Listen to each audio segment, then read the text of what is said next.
네, 반갑습니다. 두물머리의 천영록 대표입니다. 정말 오랜만에 찾아뵙게 되었습니다. 두물머리는 여러분들이 잘 아시는 그 양평, 양수리의 순한글 이름인데요. 금융과 IT를 합쳐서 좀 새로운 물결을 만들어 보고 싶다. 그간의 그 3년 동안 이렇게 어떻게 좀 경과 사항을 좀 시청자 여러분한테 대한민국의 로봇어드바이저 산업이 조금 커가는 역사와 함께 해온 것 같습니다. 스타트업에 대한 그 세상의 시선이 많이 달라진 것 같아요. 지난 3, 4년 사이에요. 정말 뜨거운 스마트 머니들이 VC에서 스타트업으로 흘러가고 있는 어떤 거대한 트렌드가 존재하고 있고요. 어떤 의미에서는 뭐 버블이라고 불리울 정도로 그런 업종들은 이런 두물머리의 분석이 굉장히 자료들이 이제 아직 형성되지 않으니까 굉장히 중요하지 않습니까? 더 네. 그렇게 유망 업종을 찾는데 네, 계속 맞습니다. 말씀해 주시죠. 네네.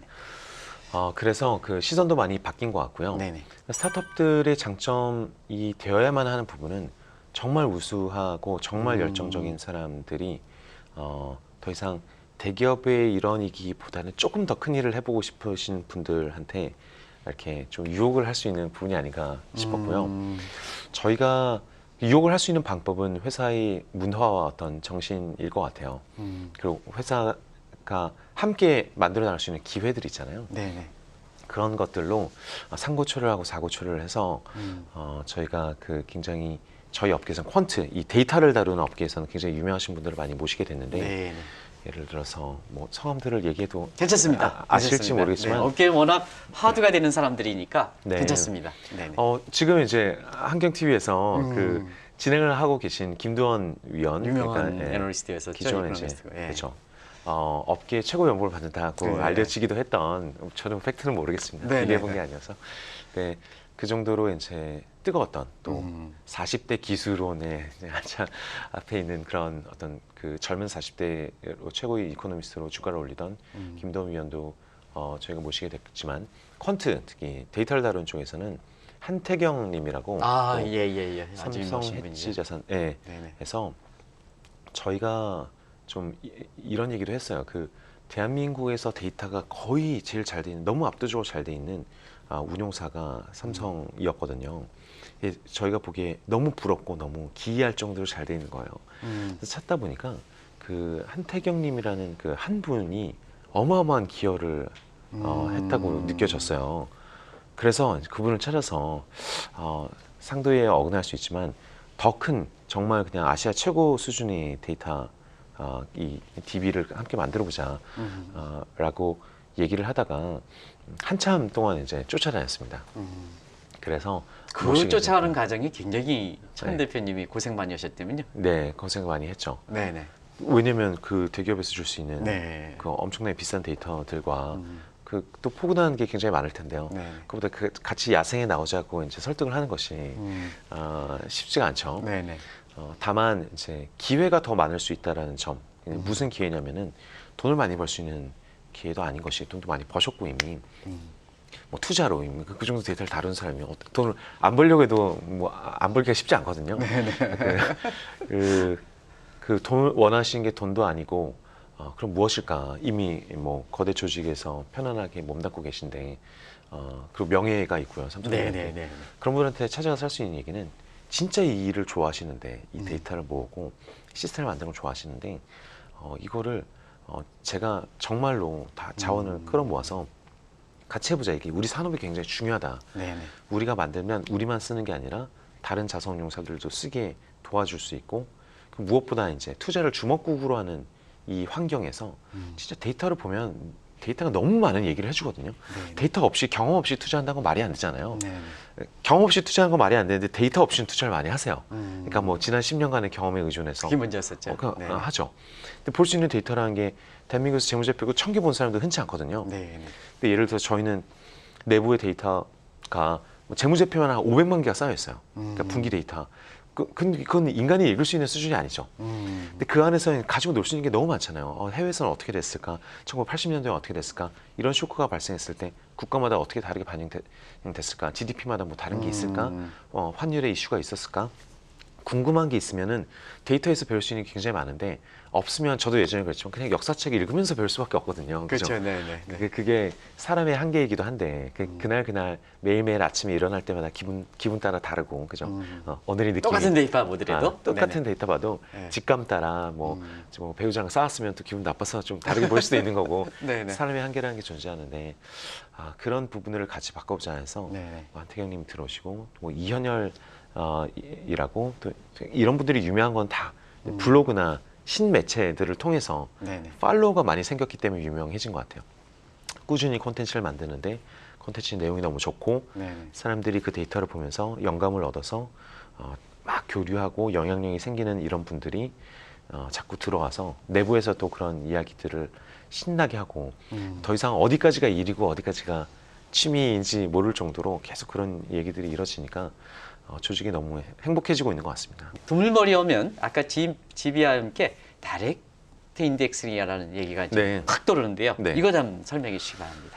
다이렉트 인덱싱도 이제 큰 트렌드에서 저희가 집중하고 있는 부분은 네. 큰 트렌드에서 자동 운용, 그러니까 하나의 펀드를 잘 운용한 게 아니라 모든 사람의 각자의 펀드를 만들어주는 이 기술 발전이 전 세계적으로 굉장히 중요한 화두이고 디지털 페네트레이션, 디지털 침투의 핵심인데요. 자산관리 시장에서는요. 네네.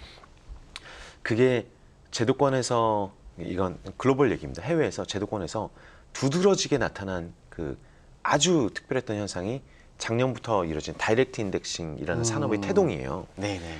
다이렉트 인덱싱을 간단하게 말씀드리면은 ETF를 사는 게 아니라 ETF 안에 들어있는 종목을 직접 이름 계좌나 자기 계좌에 구현해드리는 솔루션이라고 보시면 될 것 같은데요. 상당히 매력 있네요. 네네. 상당히 매력이 있는 이유는 네네. 첫 번째는 커스터마이즈, 그러니까 맞춤화가 가능하다는 거죠. 어떤 사람은 좀 빼고 ESG 맞춤화를 한다거나 아니면 수익률을 좀 더 높일 수 있는 팩터를 넣는다거나도 가능하지만 무엇보다 그 주식 종목을 직접 보유하게 되면 소위 우리가 원가를 알 수 있는 거죠. 얼마에 샀는지를 다 알 수 있죠. 네네네. 그걸 컨트롤한다는 얘기이기도 하기 때문에 미국의 경우에 양도세가 이미 되어 있지 않습니까? 양도세를 내지 않습니까? 그래서 회계 그 연도 말에 내가 수익 실현한 것과 손실 실현한 것들을 합쳐서 수익 실현한 것들에 대해서 양도세를 내게 됩니다. 네네. 그러니까 상계 효과는 있으나 어쨌든 양도세를 내야 되는 거죠. 매매한 것에 대해서. 그랬을 때 내가 원가를 관리를 하고 있으면 네네. 내가 10년 동안 들고 있었던 뭐 구글 주식에서 1억어치를 그 이익 실현을 한 다음에 다른 데서 1억어치 손실 실현을 동시에 하면은 세금을 하나도 안 내도 되거나 세금을 월등히 줄일 수가 있습니다. 네네. 그럼 세후 수익률을 정말 적어도 2, 3% 정도 올릴 수가 있고 많으면 네. 한 5% 정도까지 올릴 수가 있겠죠. 네네. 특히 세율이 높은 고객들의 경우에요. 그래서 이런 거를 텍스 하베스팅 혹은 텍스 로스 하베스팅, 즉 세금 절세 전략인데 절세할 수 있는 것들을 이렇게 하베스트하는 추수한다 이런 개념인데 예전에는 이걸 손으로 하면 굉장히 힘들었어요. 네네. 근데 지금은 이런 소프트웨어가 발전하면서 텍스 로스 하베스팅을 자동으로 할 수 있는 것들이 다이렉트 인덱싱과 붙어서 내 계좌에 직접 종목을 가지고 있는 것과 붙어서 또 인덱스 투자를 장기적으로 하면 좋은 이점들을 다 살려서 이것들을 솔루션으로 제공해 주는 거죠. 근데 이게 얼마나 핫하냐 하면요. 작년부터였어요. 블랙락이 이제 1조 원 넘게 주고 다이렉트 인덱싱 회사를 인수를 해요. 네네. 근데 즉각 따라서 모건 스탠리가 한 8조 원 넘게 주고 1등 회사를 인수를 하고 거의 모든 뭐 찰스 슈왑부터 모든 회사들이 다 뭐 한두 달 간격으로 다이렉트 인덱싱 회사를 인수를 하고 올해쯤 되면 올해 8월에는 뱅가드가 역사상 처음으로 창업 이후 처음으로 회사를 인수했다는 소식이 들리는데 그게 외신에서 화제거리가 됐죠. 화제가 됐죠. 네네. 그것도 다이렉트 인덱싱 회사였었고요. 네네. 그쯤 되니까 이제 다들 깜짝 놀라는 거예요. 그다음에 뭐 인덱스 회사로 유명한 모닝스타 같은 데가 9월 10일에 또 다이렉트 인덱싱 회사를 인수하고 또 뭐 정성적 분석 같은 걸로 유명했던 프랭클린 템플턴도 다이렉트 인덱싱 회사를 9월 30일 날 인수하고 그러니까 거의 뭐 쉴 틈 없이 회사들이 다이렉트 인덱싱을 인수해서 내재화를 하고 있는데 다이렉트 인덱싱 회사들도 되게 다 굉장히 초창기 기업들입니다. 네네. 오래된 회사들도 있지만 이 기술이 본격 접목되기 시작한 건 별로 안 됐거든요. 왜 이러느냐 보니까 그건 거예요. 예전에 펀드나 ETF를 중간에 판매인이 받아가지고 고객한테 네. 유통을 했는데 처음에 말씀해주신 대로 이게 만족도도 높지 않고 뭐 대리인 문제도 있고 뭐 박리담의 시스템이다 보니까 이런 것들을 이런 솔루션을 사용해서 직접 구현해 주니까 고객들의 만족도가 훨씬 높고 그래서 아주 빠른 속도로 이 판매망에서 도입이 되고 있는 걸 보아하니 펀드를 만들던 회사가 그러면 우리는 자칫하면 펀드가 없어질 수 있겠구나. 그러니까 이 밸류 체인을 통합해야겠구나. 지금 현금이 있을 때 인수를 해가지고 우리가 펀드 만들 수 있는 기술, 모델 포트폴리오 만들고 운용할 수 있는 기술이 있다면 이런 솔루션에 녹여내야겠다. 그래서 솔루션에서 어느 정도 패러다임을 잡아 나가야지 우리도 생존하겠다는 생각이 들어서 정말 무자비한 이제 인수전이 시작된 거죠. 네. 이게 현재 계좌별 자산 관리 솔루션이 전 세계적으로 뜨고 있다고 제가 말씀드린 게 작년에만 해도 제가 이런 말씀드리면 네. 초개인화다 이런 말씀드리면 네. 아무도 그 필요성을 못 느끼셨거든요. 다들 느끼실 겁니다 지금. 네, 네. 지금은 이제 본격화되었고 그게 마이데이터 같은 정말 개인 그 개인의 데이터 영역도 올 초에는 화두가 됐었지만 네네. 사실은 이 기술 자체 이 네. 그 리밸런싱을 해주고 기술이 상당히 앞서가는 것 같아요. 네. 예, 예. 그거를 제도 마련해야 이런 됩니다. 것보다. 네. 그만큼 빨리 드물머리가 네, 이렇게 성장한다는 네. 그런 거에서 기존에 네, 영업을 했던 또 이렇게 그런 쪽에 갖고 있던 이런 그 금융사 CEO들이 긴장감을 네. 느끼는 게 아닌가. 같은 그 업종이라든가 이렇게 가면은 혹시 그런 경계감 같은 거 못 느끼십니까? 근데 그건 굉장히 오해이신 게요. 그 확실한 건 운용업과 그러니까 상품을 만들던 곳과 네. 판매사가 그 상품을 떼와서 판매하던 이 구조가 이 밸류 체인이 굉장히 뒤바뀌고 있다는 건 확실해요. 그래서 이제 예전에 펀드가 유행하던 시절의 밸류 체인과 ETF가 유행하던 시절의 밸류 체인도 완전히 달라졌거든요. 네네. 그러니까 뭐 어떻게 처리가 되고 LP들이 증권사에서 이 뭐 유동성 확보를 해주고 이런 그 생태계 자체가 완전히 달라졌어요. 그것처럼 ETF랑 펀드가 또 이번에 해체돼서 언번들링돼서 자동화 기술로 가게 돼도 이 전체적인 밸류 체인이 굉장히 흔들리는 상황인데 역시 그 같은 금융인들 사이에서는 기회죠. 네. 기회라는 게 혼자 잘 나갈 수 있는 기회가 아니라 고객들한테 훨씬 더 좋은 서비스를 훨씬 더 경쟁력 있는 가격으로 훨씬 더 스케일러블하게 훨씬 더 지속 가능하게 고객을 만족시켜서 우리 전체의 신뢰도를 높일 수 있는 굉장히 큰 기회이거든요. 네네. 그리고 판매인이 예전에 판매만 하던 그러니까 펀드 사실 자신이 만든 것처럼 팔았지만 자신에게 네네. 팔았지만 잘못되면 그 펀드 매니저 탓이다 하면서 굉장히 이렇게 약간 일종의 대리 문제가 있던 그렇죠. 네네. 것들이 이제 판매인이 직접 어느 정도 이 맞춤화를 해주고 최적화를 하는 과정에서 좀 더 개입할 수 있고 본인이 더 책임을 질 수 있고 권한을 가질 수 있고 그게 어떤 판매인들한테 훨씬 더 즐거운 일이거든요. 훨씬 더 실제 고객의 삶에 긍정적 기여를 할 수 있는 기회이니까요. 네네. 근데 그건 피할 수 있는 트렌드가 아니지 않습니까? 이런 기술들이 발전되면 네네. 어떤 식으로든 그 일선에 계신 분들과 협업해서 함께 만들어 나가야 되는 일인데 절대로 저는 경쟁자라고 생각하지 않거든요.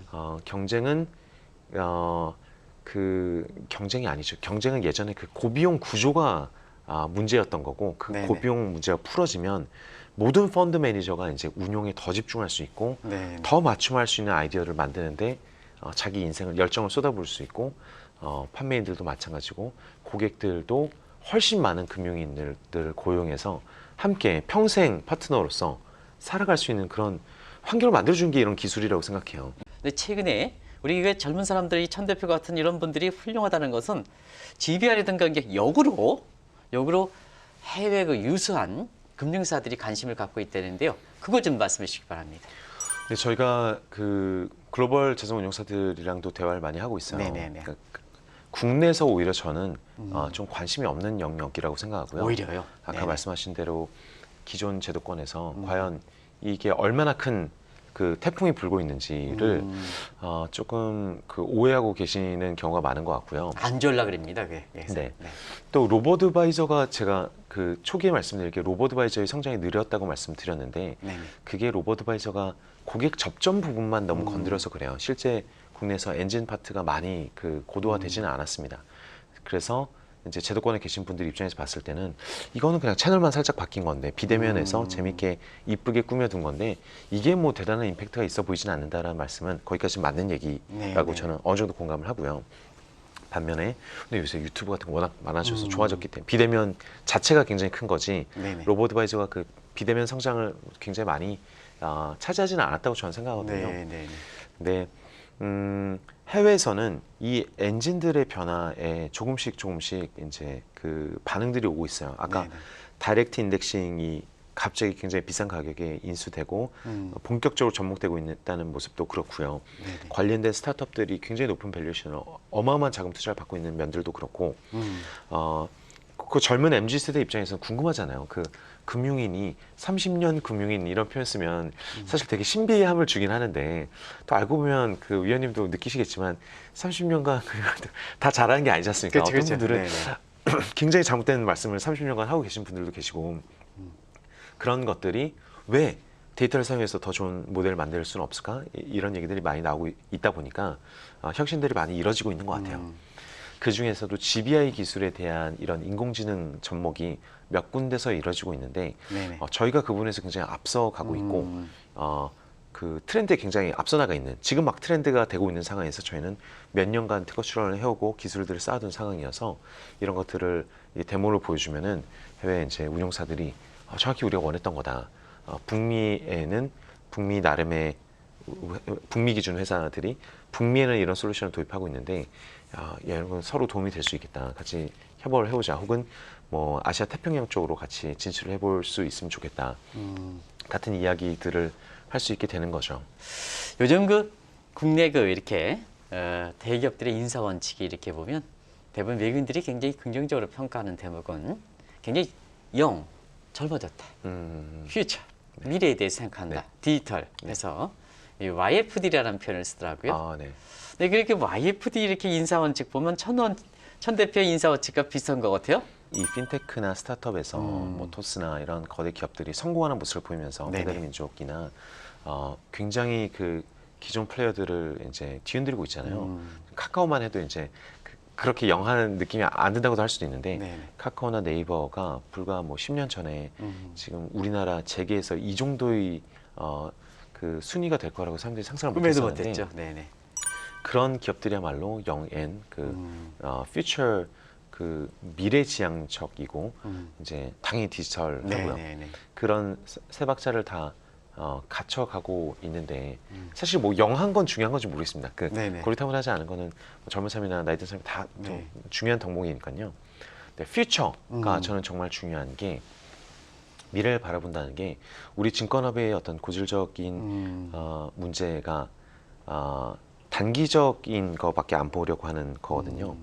대신에 단기적으로 돈을 벌 수 있는 것에는 굉장히 전문성이 높죠. 네네. 다만 몇 분기 이상 손실을 감안하고 연구개발비를 투자해서 나중에 3년 후 패러다임을 잡자, 10년 후 패러다임을 잡자 같은 개념은 증권업에서는 거의 용인되고 있지 않아요. 이거는 해외에서도 굉장히 쉽지 않고 정말 세계 최고인 뭐 JP 모건, 뭐 제이미 다이먼 회장이나 네. 장기 투자를 얘기할 수 있지. 투자를 하면 할수록 5년 전에 해둔 투자가 지금 ROE가 가장 높을 수밖에 없으니까요. 네네. 근데 증권업은 본격적으로 이제 장기 투자하기 굉장히 힘드니까 퓨처를 볼 필요도 별로 없죠. 어차피 한 분기 장사를 해야 되는데 네네. 뭐 내가 3년 후 퓨처를 봐서 뭐 하겠느냐 이런 생각들을 많이 하기 쉽잖아요. 네네. 그래서 장기 투자가 굉장히 중요한 것 같고요. 이런 건 데이터로 굉장히 상세히 나타나는 겁니다. 지난 저희가 전 세계 500만 개의 재무제표를 분석하고 뭐 수백 개의 팩터를 분석하고 이런 일들을 하는데 전 세계적으로 지난 20년간 가장 수익률이 높았던 팩터, 아주 간단한 팩터 하나를 보면은 시가총액 대비 R&D 비중이에요. 시가총액 대비 R&D 비중이 뭐 나스닥 같은 데는 연평균 수익률이 한 뭐 25%대가 되고요. 네네. S&P만 해도 뭐 한 18, 19%대가 되고 한국만 해도 한 14%. 일본이나 중국처럼 거의 역성장 가까이 한 곳들도 R&D 비중을 보면은 R&D 비중이 높은 종목들이 월등히 이제 아웃퍼포하는 모습을 봅니다. 유럽도 한 10몇 %대가 되고요. 네. 이게 뭐 선후관계는 정확히 모르겠지만 자신감이 있고 돈 잘 버는 회사가 R&D 많이 쓰고 있을 수도 있고 R&D 많이 써서 살아남아서 나중에 그걸 다 누렸을 수도 있지만 주가와의 상관관계는 굉장히 명확하단 말이죠. 네네. 상위 20% R&D를 많이 쓰는 기업들은 무조건 평균적으로 월등히 높은 수익률을 얻을 수 있더라. 그 베팅이 중요하더라. 근데 이게 우리 인생에 의미하는 바도 많죠. 네. 투자에도 의미하는 바가 많고요. 기업의 운영에도 의미하는 바가 많고요. 어떻게든 미래를 위한 R&D를 해놔야 된다. 미래에 갑자기 인수합병을 한다거나 아니면 그제서 들어서 비즈니스를 틀어서 간다는 거는 쉽지 않거든요. 네. 이 자산을 무형 자산을 쌓아놓지 않고서는 그래서 퓨처 얘기를 하지만 미래지향적이 정말 되려면 아마존처럼 10년간 적자 낼 각오를 하는 것, 그리고 메타로 바뀐 페이스북처럼 그들이 늘 하는 얘기, 10년간 투자할 각오를 해야 된다. 그런 어떤 자세가 미래지향적이라고 할 수 있지 않겠습니까? 마지막으로 이렇게 개인적으로 이렇게 앞으로의 계획이라든가 이런 걸 좀 말씀해 주시기 바랍니다. 연말이니까 신년 계획을 물으신다면 말씀하신 대로 강연이 제가 코로나 이전에는 강연을 불러주신 데가 많아서 가면 그 자리에서 많은 분들이랑 대화하면서 굉장히 에너지를 많이 받는 타입이더라고요, 제가. 네네. 그런데 코로나 이후에는 강연을 많이 불러주셨는데 다 비대면으로 촬영해서 하니까 그쪽 시장이 커져서이기도 했지만 저는 그게 되게 에너지를 받기가 힘들더라고요. 제 네네. 유튜브도 있고 하지만 그래서 내년에는 좀 많은 특히 고객분들을 직접 많이 만나 뵈면서 사실 자산 운용을 논의한다는 게 펀드 하나 팔기 위함이 아니라 네네. 이렇게 맞춤화를 해준다는 거는 그분들이 인생을 듣고 정말 관심 있게 이제 인생 얘기를 하는 것과 다름이 없어요. 네네. 무엇을 가치 있게 생각하고 목표가 무엇이냐, 방금 해주신 질문처럼 정말 이제 사적인 그 사람의 비전, 목표, 그리고 행복과 불행 같은 것들을 함께 들으면서 곱씹고 그걸 도와줄 수 있는 방법을 디자인하는 그 과정이 너무 이제 그립더라고요. 그래서 고객을 굉장히 많이 만나고 싶다는 생각이 좀 들었고요. 지금도 저희가 이제 투자 유치를 받고 있는 중인데 네네. 투자 유치가 잘 되고 내년에도 뭐 내후년에도 투자 유치 받을 수 있는 게 잘 돼서 정말 국내에 좋은 인력들을 많이 모을 수 있는 그 기회로 삼아서 그걸 통해서 해외에 글로벌리 정말 대한민국 금융인들이 핀테크인들이 국내에서 경쟁이 아니라 진짜 그냥 글로벌 세계에서 의미 있는 기술들을 가져가 갈 수 있다는 걸 보여주고 그로 인해서 굉장히 의미 있는 글로벌 금융 기업을 만드는 데 기여한다거나 최소한 그런 금융인들을 많이 육성할 수 있는 조직이 될 수 있으면 정말 좋겠다는 생각이 들고 저는 눈앞에 기회들이 보이니까 아무도 사용하고 있지 않은 데이터, 지금 돈 주고라도 사야 되는 데이터, 쌓아야 되는 R&D, 뽑아야 되는 사람들, 구성해야 되는 조직, 연구개발 이런 것들이 너무너무 눈에 보이고 이거는 5년, 10년치 해야 될 필요성이 있는 영역이라고 생각하니까 저는 그걸 펀드레이징해서 또 비즈니스를 기업을 하면서 그런 조직을 만들고 그런 역사를 써나갈 수 있으면 정말 좋을 것 같습니다. 젊은 분들한테 네. 연말 연시지 되니까 네. 특별히 젊은 분들한테 좀 희망을 던져주는 좀 얘기를 한 말씀 좀 꼭 좀 해주시기 바랍니다. 젊은 30대, 20대들 위해 네네네. 이 방송을 보고 계시면 굉장히 뛰어나신 또 분들이실 것 같은데요. 세상이 굉장히 빠르게 많이 변화해 가고 있는 것 같습니다. 그 중에 일부분은 잠시 변화했다가 돌아올 부분들일 것이고요. 어떤 부분들은 영원히 점점 더 강한 추세로 점점 과거가 더 멀어지는 부분들일 것 같은데 제 생각에는 이 자본주의가 지금 커 나가고 있는 형태를 보면은 각 개인의 권한과 책임과 기회가 더 많아지는 사회인데 이게 내포하고 있는 이제 어려움들이 있죠. 혼자 생각을 해야 되고 결국 의사결정에 대한 책임을 훨씬 더 많이 져야 되고 한편 장점으로는 큰 트렌드를 잘 올라타면은 조금 더 쉽게 더 많은 기회를 얻을 수 있다.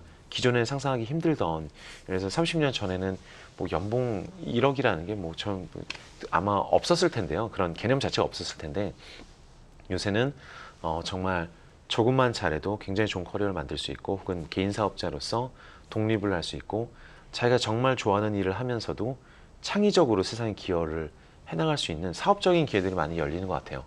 그래서 생각을 많이 해야 되고 고민을 많이 해야 되고 서로 이야기도 많이 하고 교감도 많이 해야 되는 건데 긍정적으로 이 세상의 변화를 받아들이면 정말 재미있는 순간이기도 한 것 같아요. 거꾸로 생각해서 20년 후에 양극화가 굉장히 많이 발생한다면 그때는 아마 지금 정도의 풍부한 기회가 없어지는 사회가 더 어두운 사회가 될 가능성이 있거든요. 20년 후랑 지금을 비교해 보면 지금은 상대적으로 양극화가 굉장히 안 되어 있고 기회가 굉장히 많은 환경, 우리가 사회에 기여할 수 있는 환경이 아닌가 이렇게 생각해 보면 정말 재밌는 시기를 살아가는 때라고 생각이 들고 꼭 우울한 면만 바라보지 말고 조금 더 미래지향적으로 살아볼 수 있는 그런 때인 것 같습니다. 고맙습니다. 감사합니다. 연말연시에 든 임직원분들도 네. 굉장히 행복한 그런 네. 시간을 좀 가지시길 바랍니다. 아유. 알겠습니다. 네, 감사합니다.